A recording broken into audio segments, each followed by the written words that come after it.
What's up mga mare? So ayan, niyaya ako ng aking mister na manguha ng pako or fern sa waterfalls. Dito lang yan sa amin, malapit sa amin. So ayan guys, papunta na kami at ayan na, pababa na ako. So sa part na yan may nakita akong bayabas. Malalaki ang bunga kaya kumuha ako at kakainin ko yan. Oh.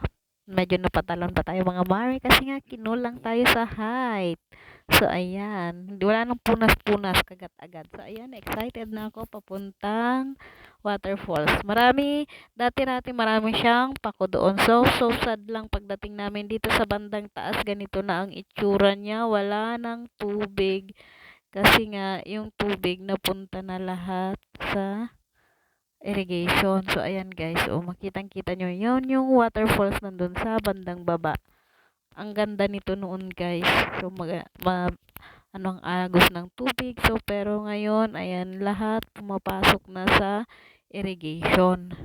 Kaway-kaway sa mga nakakaalala nito guys. Hanggang alaala na lang natin ang napakagandang waterfalls noon.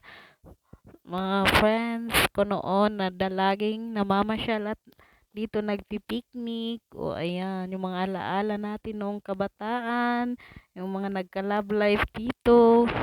Ayan, tamang akyat lang tayo mga mare kasi nga mahirap ang daan. So ayan, sa ano na yan, irrigation kami pababa. So ayan, pababa na tayo malapit sa waterfalls. Kasi nga doon maraming pako. Mangunguha kami ng aking mister. So ayan, masarap kasi ang pako na pang salad. So tinuturo ko sa asawa ko. Kaya hindi ko na masyadong kabisado ang daan. So ayan guys, nandito na tayo sa baba.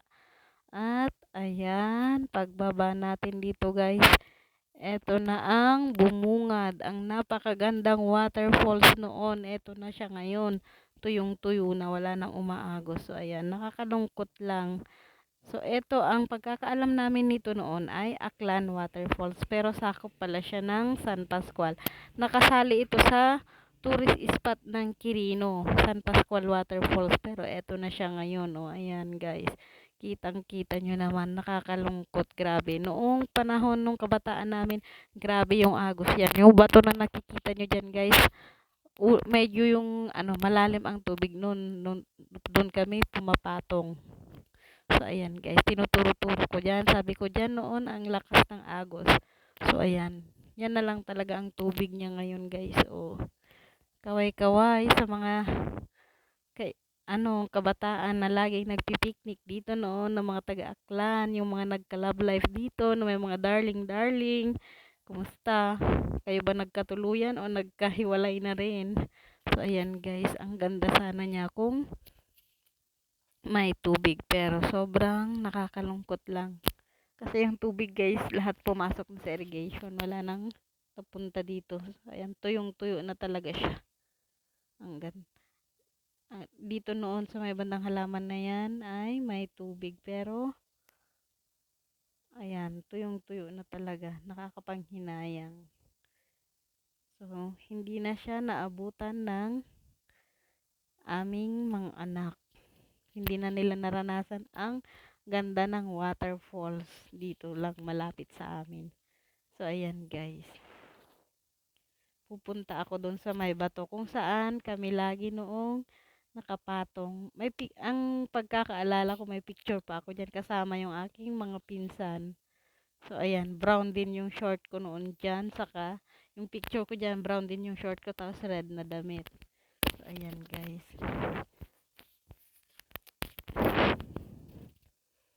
kitang-kita nyo naman ang babaw na ng tubig. Yan, magmuni-muni tayo at alalahanin ang nakaraan. Nakasama si ex dyan. Charot. Naalala si ex. So, ayan guys. Sayang talaga. So, ang pinunta namin diyang mag-asawa ay para manguha ng pako or fern. Pero, yan, nagpicture-picture na lang muna. Tamang picture-picture lang. Kasi kahit wala ng tubig. O, ayan. So, ayan, tuyong-tuyo na talaga guys.